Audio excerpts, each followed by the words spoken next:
So I wanted to quickly discuss how to pick a book that's at the right level for your child. And the number one principle for picking a book that's at the right level is trying to find something that the child is able to read while making very few mistakes. If you're reading and you have to spend a lot of time sounding out the words or having difficulty figuring out the words that you see on the page, it can be really tiring, it can be really frustrating. It doesn't help you to learn new words because you're spending so much energy just trying to struggle through the text. And also it makes it very hard to understand what you read.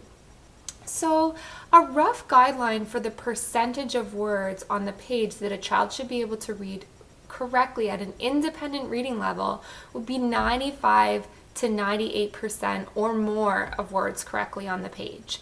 So that means that they're making only a couple errors. If the child is getting some coaching or support, so they're more reading with a teacher, a parent, a tutor, what we might call an instructional level is more like 90 to 95% of words wrong on a page. Still only a few errors per page. And if we get lower than 90% of words correct on a page, it's becoming frustrating, and that's what we might call a frustration level. So we're trying to really hit that balance. At the independent level, we want them to be able to read almost all the words correctly. At an instructional level, they're maybe making a couple mistakes. So one kind of way to put this idea into practice to find books that are just right or at the child's reading level is called the 5-finger rule. Now, this is just actually more of a guideline than a rule because different books have different amounts of text, right? Some books have one sentence per page. Some pages are filled with lots of sentences like in a chapter book. So you can't be too rigid about applying the 5-finger rule.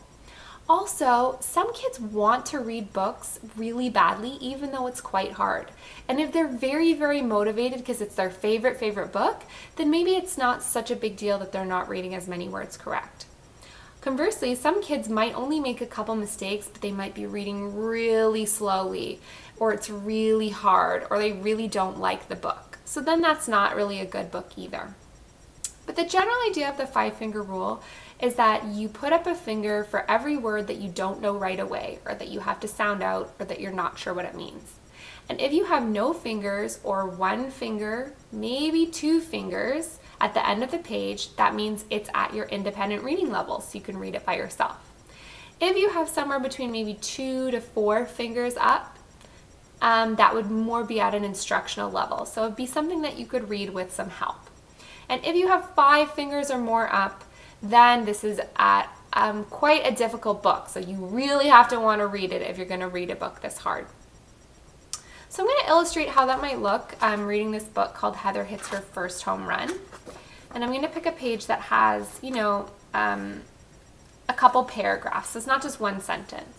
And I'm going to pretend I'm a child and I'm holding up fingers for the words that I don't really know right away. The third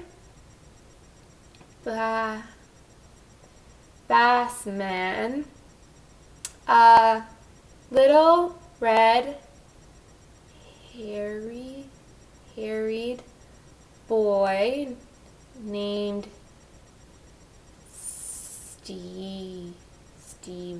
Steve was the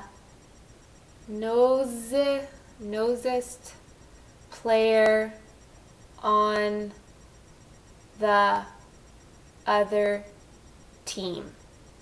Okay, so that's first paragraph. I already have 3 mistakes, and you can see how slow and how effortful it is for me to get through this. So this is definitely already not a book that I should be reading by myself. It's a book that I might be able to read with help, but we'll see how we do getting to the end of the page.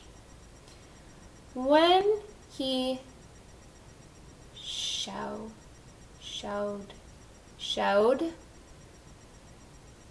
easy out, she's too weak to hit the ball. Head, face turn red. Okay, so already I've gotten to 5 mistakes on this page. That means this book is too hard even for me to be reading with help. And you can see how slow and how effortful it is, and I'm getting to all these words that I don't know. Am I really getting the meaning of this? No, I'm not getting the meaning of it. I'm losing track of what I'm reading, and I'm probably going to start getting frustrated. So if that's the kind of reading that you're seeing, then the book is too hard. Even if the child's reading faster and they seem interested, but they're still making 5 or more errors, that means there's a lot of words that are tricky for them that are not really allowing them to fully focus on what's on the page. And they might not even be reading some of the words. They might just be guessing or using their knowledge to kind of skate through words that they really aren't reading. So that means that the book is at a frustration level, or it's maybe too challenging. So that's kind of what the 5-finger rule looks like.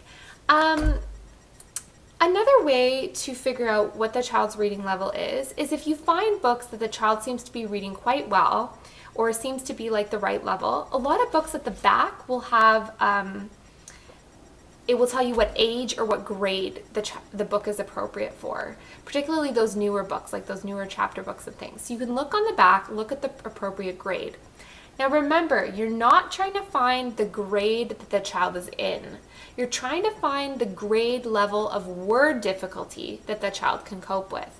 So children who are in grade 3 who are really struggling often are at a grade 1, maybe kindergarten level in terms of the word level that they can cope with.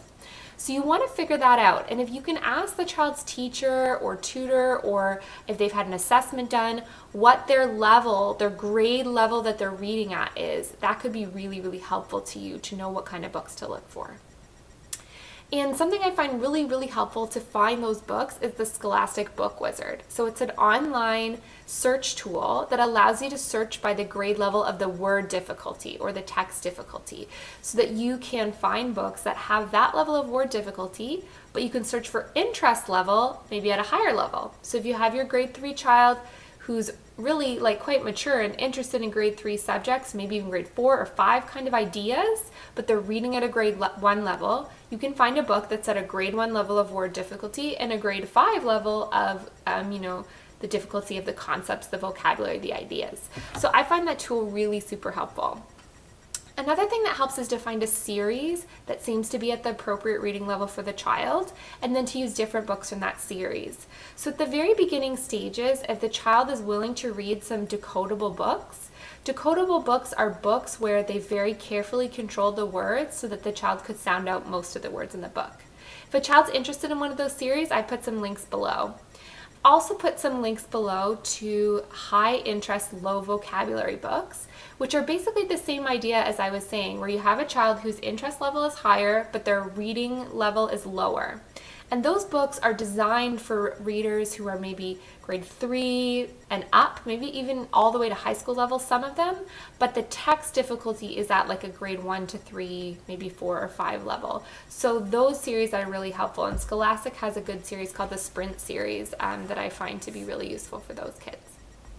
So that's how to help you find a book that's at the right level. The basic idea is if the child's struggling, if they're making more than 1 or 2 mistakes, the book is too hard and it's not going to help them develop their reading skills. Something else I want to point out though, is when you're reading a book that maybe is a bit more challenging and you're trying to work with the child, it's absolutely okay to provide words. And I encourage you to provide words if they're words that the child couldn't realistically sound out or wouldn't know what the word should say.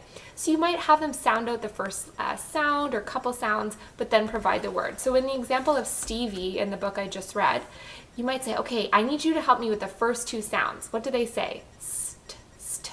Good. And then the word says Stevie. So this is Stevie. Because how are they going to know that the word says Stevie? How do you know that that was Stevie? Or noisiest. That's probably going to be very challenging for kids at a lower level to sound out. You might just say, that's noisiest. So that helps eliminate frustration and can maybe allow you guys to move a little better through books that are a bit more challenging. So don't feel bad about providing words.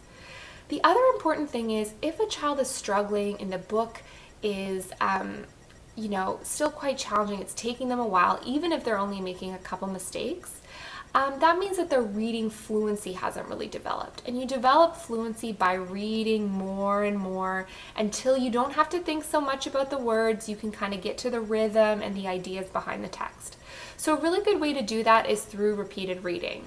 So if we were using this book and we thought it was an instructional level, but the child was working slowly through it, then we might read certain sections over and take turns. The teacher might read and the child might read, and then you switch, maybe you read together. Different methods to do some repeated reading, and that will help the child recognize those words more quickly and fluently in this book, but then hopefully if they see some of those same words in another book, it will also be more fluent. So those are a couple tips for how to work with books that are at a little bit more of a challenging level, to help the child build their fluency and to be able to deal with words that are really above their reading level.